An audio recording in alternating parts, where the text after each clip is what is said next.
Hi everyone, praise honor glory to the Most High God. So, as you can see, according to the title of this message, this is a message for women, women of God, young women. It doesn't matter the age. If you're female, it's for you.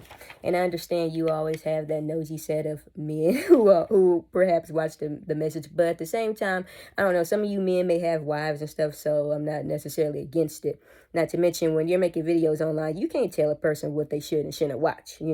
So I just wanted to throw that out there. So for those of you, this is not the first video I've made pertaining to this. This is, well, I guess you could say maybe part 3, if I'm not mistaken. I will post a link to the remaining videos that I have on this subject.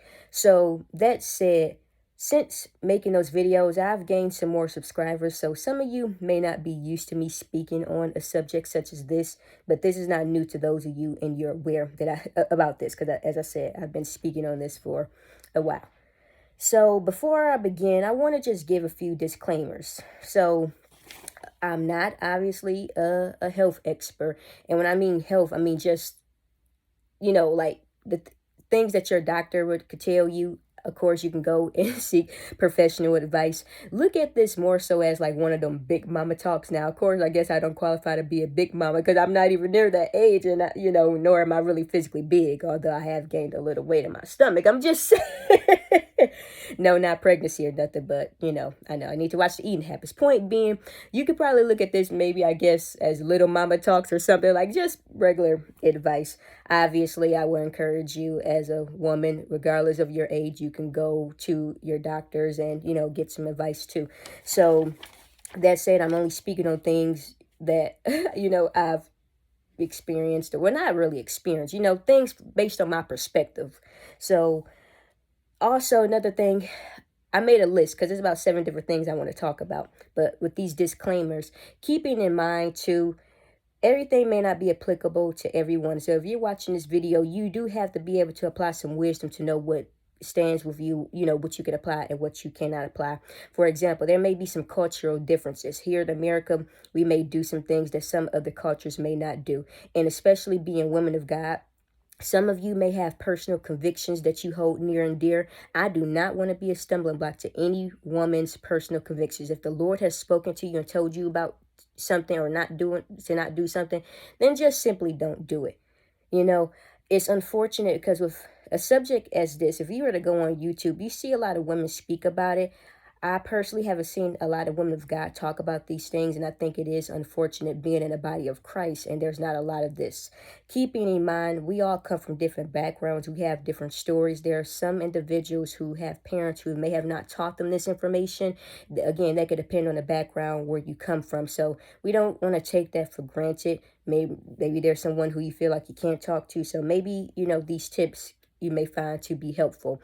What I will say is you have the choice to apply what it is that you want to apply. I'm not your mom, and I'm not trying to tell you what to do. A lot of this is just general, information, general etiquette, I guess you can say, that most women will apply, or maybe you've heard from like the older generations, or some of you may do a lot of this. So that I wanted to just put those disclaimers out. Another thing, for those of you who have watched my previous videos, most of you know I'm fairly bold in my speech. Like, for an example, I don't really disguise words. For an example, you know how when you're on camera, some people think like you have to like sensitize your words. For an example, I keep saying for an example because yeah, getting to the point, I'll just come out and just say the term, like vagina. I don't disguise it by saying cooter, kitty cat, click. I may say vaggie for short for vagina, but that's the proper term, because I'm pretty sure if I use the street lingo, a lot of you would not approve of that. And to be rather frank, I really don't like using the street lingo, but it is what it is. That's the lingo. It's a vagina, okay? As a female, that's what you got.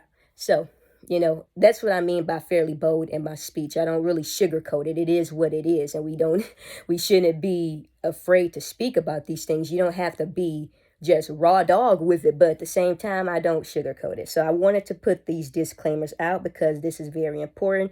And if you're new, if this is your first time to the channel and you're watching a video such as this, at least you can have a little background information. So as I said, I got about 7 different things I want to cover.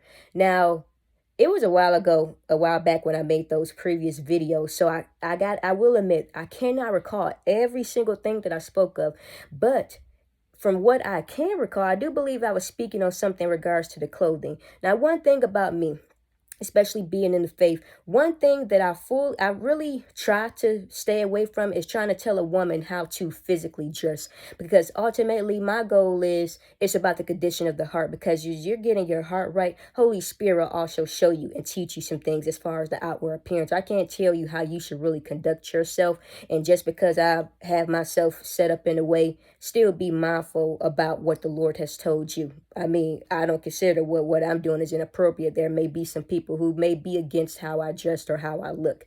You know, take it to the Lord and let the Lord lead. So, that said, I do recall, I try not to touch too much on appearance, on clothing.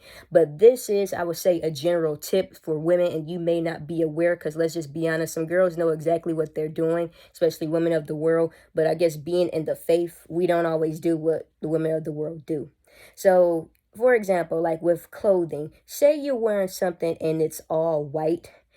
If you have like a light bra on or light underwear, oftentimes you can see right through it. It's best to wear like black underwear or black bras under white things, or if you have something dark like a plum color outfit, like a shirt such as this, you could probably get away with wearing a white bra because most people won't be able to see it. Now, being in America, one thing I've learned, or at least within my area, a lot of the fashion of today is so fitting and tight to where even if you had a black bra, a lot of times people can see it. You know, I've been in church. Now, I'm one of the ministers in a church, and I said that to say the ministers sit on the front pew. So everybody's behind me. So that means they're also able to look at the back of me. I had an outfit on Sunday. It was a nice dress and stuff.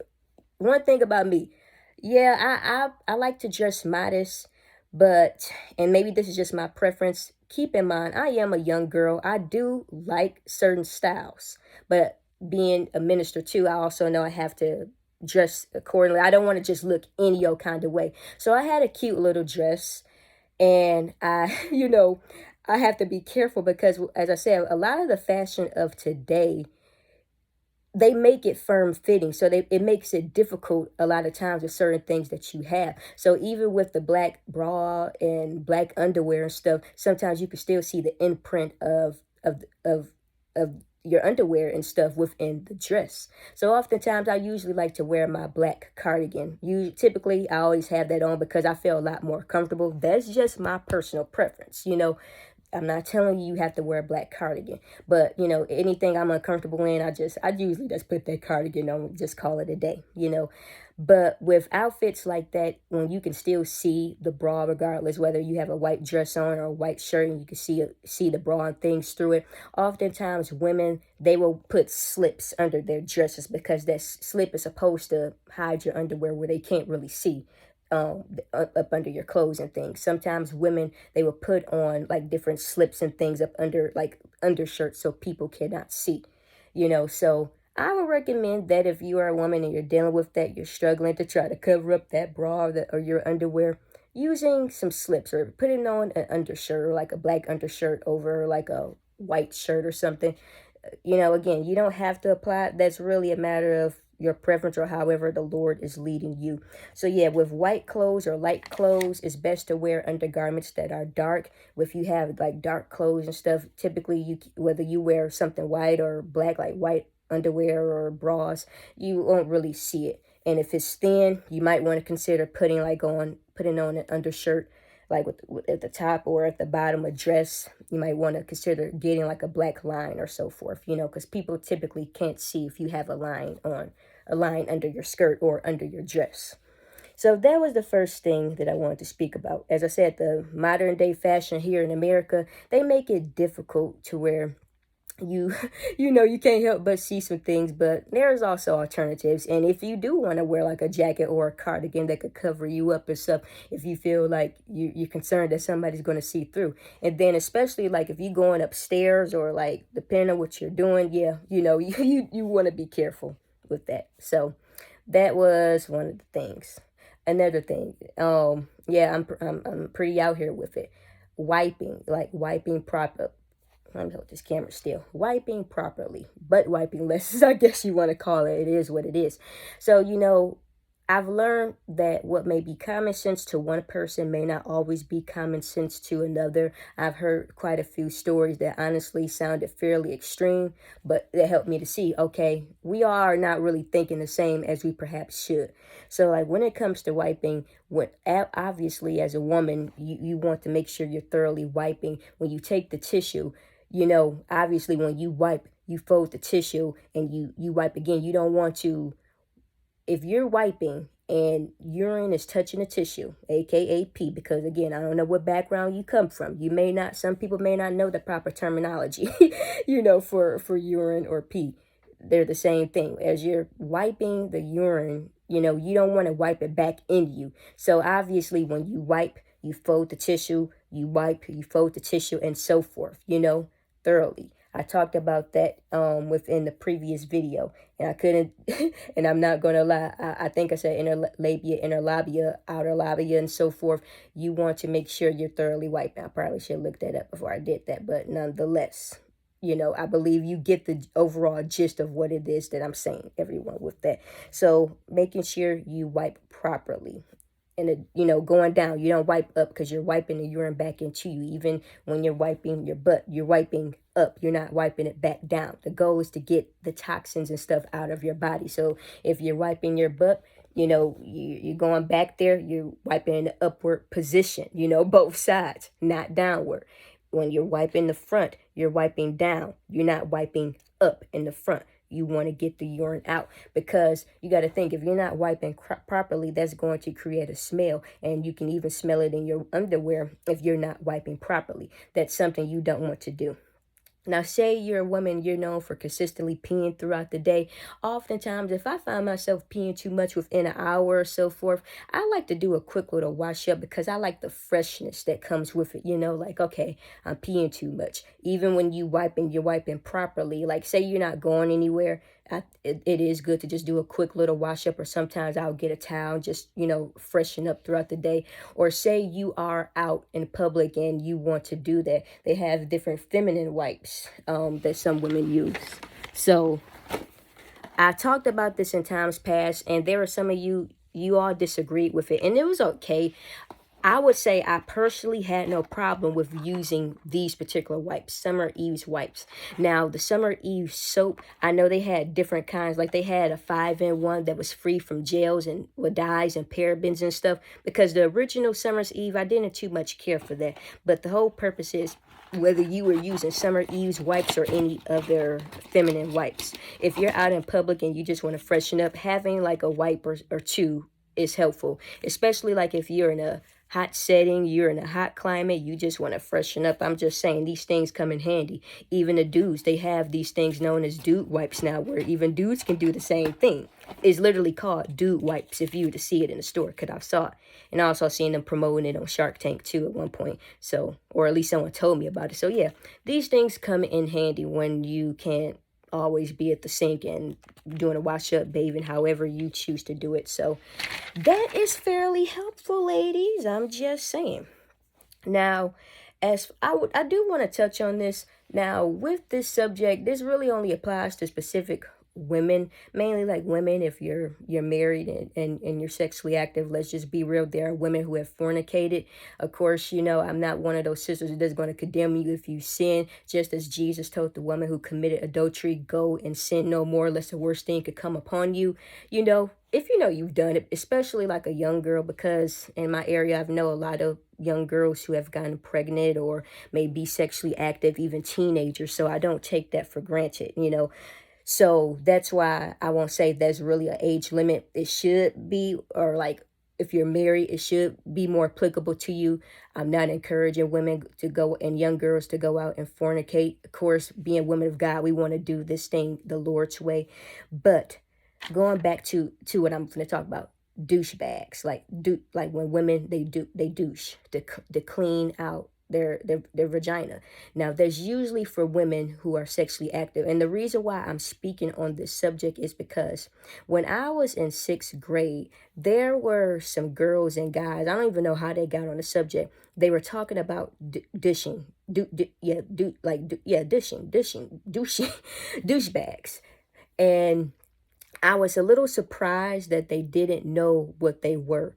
And I was surprised because these particular girls, they grew up relatively fast and they promoted a lifestyle that honestly young girls shouldn't promote. This is a different generation, so girls are growing up fast. I'm pretty sure they talking about different things they shouldn't talk about. They was talking about different sexual positions and stuff in sixth grade that young girls should not be talking about. And if they did that when I was in sixth grade, I can only imagine it's getting worse now with the things that's going on. So yeah, you want to be careful in guarding your child, but at the same time, you don't necessarily want your child to be ignorant. Because I guarantee you, if they're not learning it from you, they're going to learn it from somebody. I learned a lot of this stuff even just being in school. Obviously, I have a mom. I was fortunate enough to have a mom to teach me things, but unfortunately there are some women that don't have a mom or parents that could teach them, or sisters or aunts and uncles and stuff. And as I said, a lot of this stuff too, you hear from other students at school talking about it, like, what, so I don't understand why they were really talking about it, but they didn't know what douchebags were. And I was kind of surprised because of the lifestyles that they were promoting at that time, at that age. So that said, douchebags are really for women who are sexually active. They use that in cleaning out their vagina and things.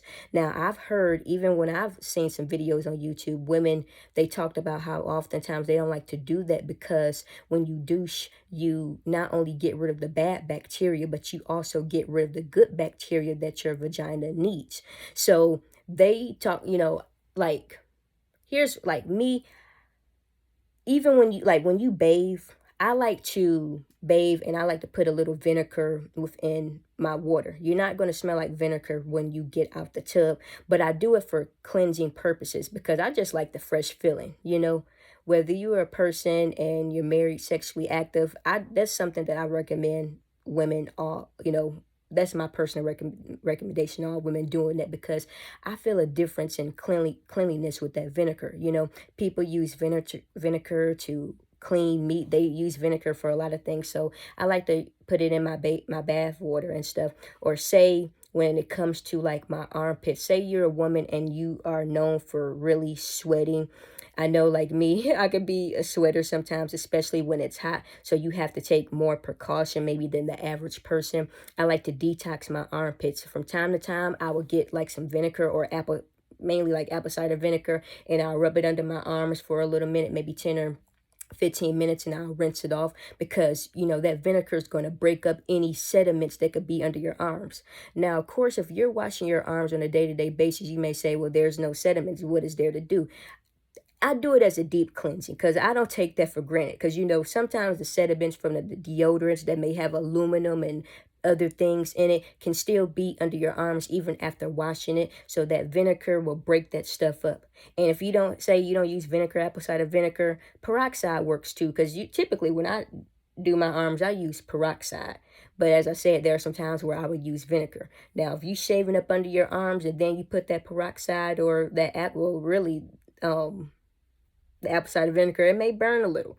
So I'm just saying, just be cautious of that. You might not want to shave up under your arms and then put that vinegar because it's going to hurt. So I do that for, to deep cleanse my armpits, especially if you're a heavy sweater. Peroxide or apple cider vinegar is what I use, or you can use regular vinegar, but apple cider vinegar is my thing.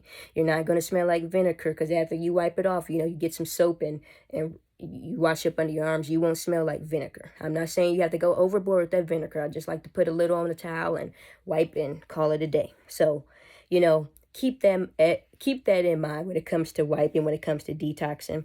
I'm looking down at my paper because I didn't want to forget these different things.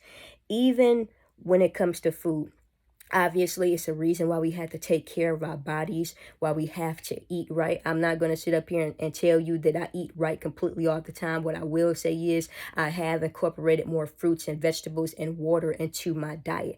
So, if you're eating something that is considered smelly in nature, like fish, or say asparagus. Like the majority of people, when you eat asparagus, and when you urinate, it smells like sulfur. You can look it up. That's been known to happen to a lot of people. I tried asparagus one time this year, and I was kind of shocked. I'm like, well, what's going on here? Because I never had that. Well, it makes sense to look it up. So when you're eating things that is kind of smelly in nature, I like to drink plenty of water because you're cleansing your system out. You're flushing yourself out of those smelly foods and different toxins that you've consumed, especially depending on what you're eating. And if you're eating a lot of processed foods and foods that's just really not that good, you should be drinking water more than ever. I mean, we should do that period though, but that's just an example. So drinking plenty of water, eating right, that can also contribute to the freshness down there. You may find yourself, you'll be a lot fresher down there when you're eating right and you're flushing yourself out with water, as opposed to just eating consistent junk food and stuff on a day-to-day basis, and you're not taking care of your body. Well, then how you think your vagina is going to react, or how you think vaggie is going to react, whichever word you want to use.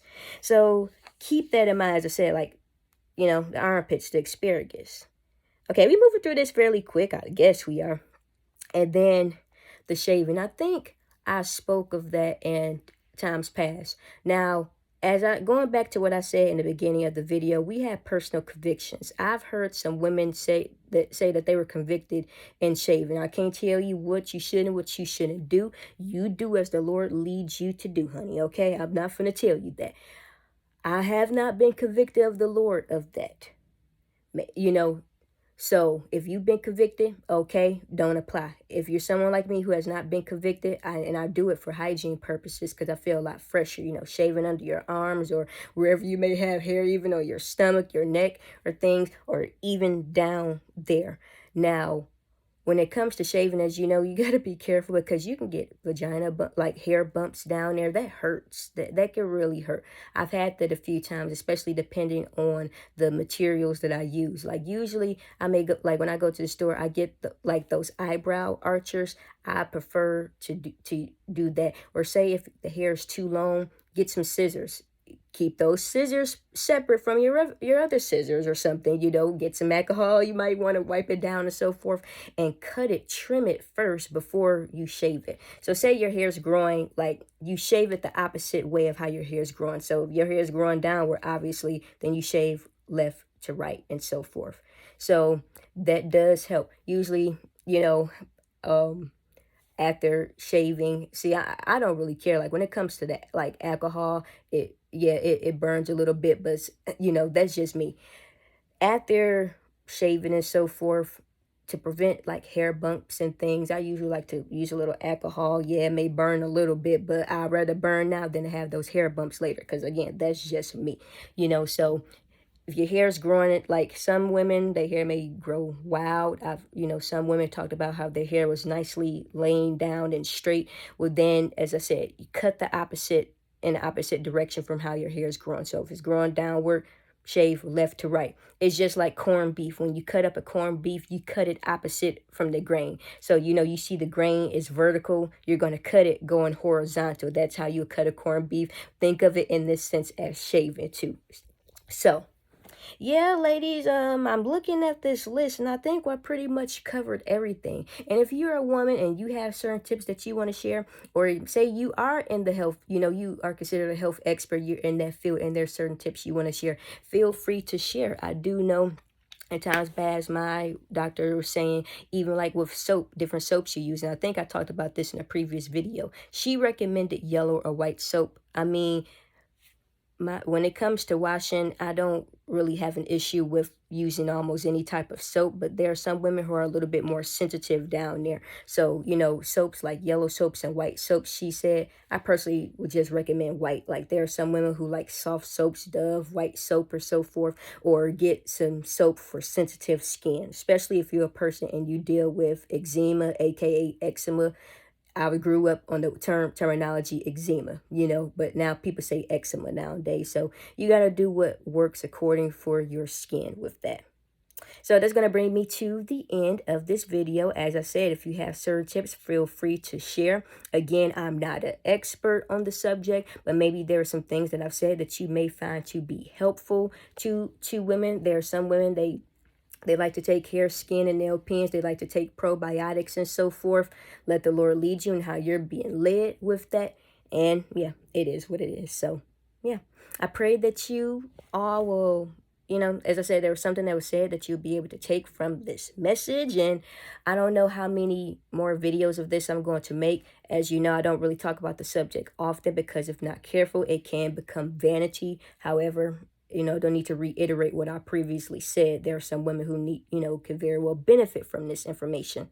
So, and if you even feel like you need to correct me or want to correct me or don't agree, it's cool. You can share it, as long as we respectfully disagree. I really don't mind a person disagreeing, but I just say do it respectfully. And yeah, so. All right, ladies, have a beautiful, blessed day. God bless you. Till next time, peace and blessings.